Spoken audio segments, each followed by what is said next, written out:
गांव की एक छोटी सी कुटिया में राम प्यारी नाम की एक बूढ़ी औरत अकेली रहती थी। उसके जीवन का सहारा उसका बेटा सूरज शहर में नौकरी करने गया था।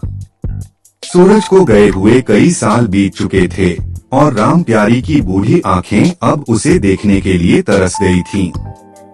हर सुबह वह दरवाजे पर खड़ी होकर दूर तक देखती, शायद उसे अपने बेटे की धुंधली सी झलक दिख जाए। उसकी कमजोर होती कमर और लड़खड़ाते कदम भी उसकी उम्मीद को कम नहीं कर पाते थे।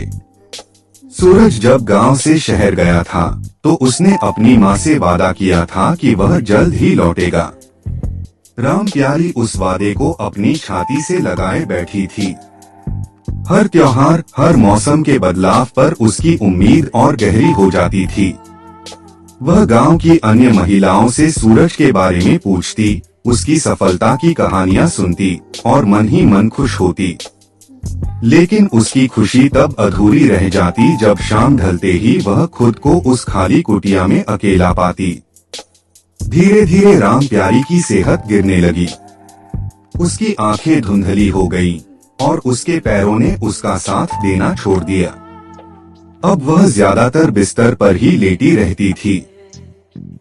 गांव की कुछ दयालु महिलाएं उसकी देखभाल करती थीं, उसे खाना देती थीं और उससे बातें करती थीं।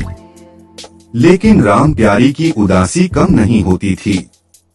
उसकी हर सांस में अपने बेटे का नाम बसा था।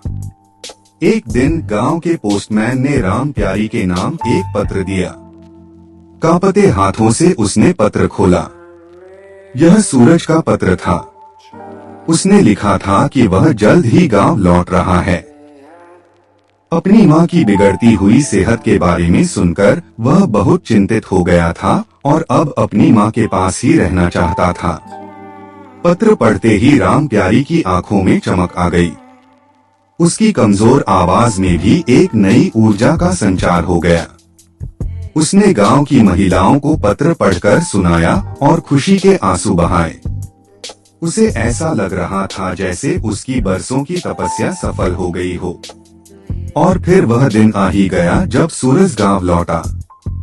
अपनी बूढ़ी माँ को बिस्तर पर लेटा देखकर उसकी आंखें भी नम हो गईं। उसने दौड़कर अपनी माँ को गले लगा लिया। राम प्यारी ने अपने बेटे के चेहरे को अपने झुर्रियों भरे हाथों से छुआ और उसे ढेर सारा प्यार दिया। उसकी आंखें आज तृप्त थीं। उनमें अब कोई इंतजार नहीं था, सिर्फ अपने बेटे को पा लेने की खुशी थी। सूरज अब अपनी माँ के पास ही रहेगा, उसकी सेवा करेगा और उसकी बूढ़ी आंखों को कभी तरसने नहीं देगा। माँ और बेटे का यह मिलन गांव वालों के लिए भी एक खुशी का अवसर था।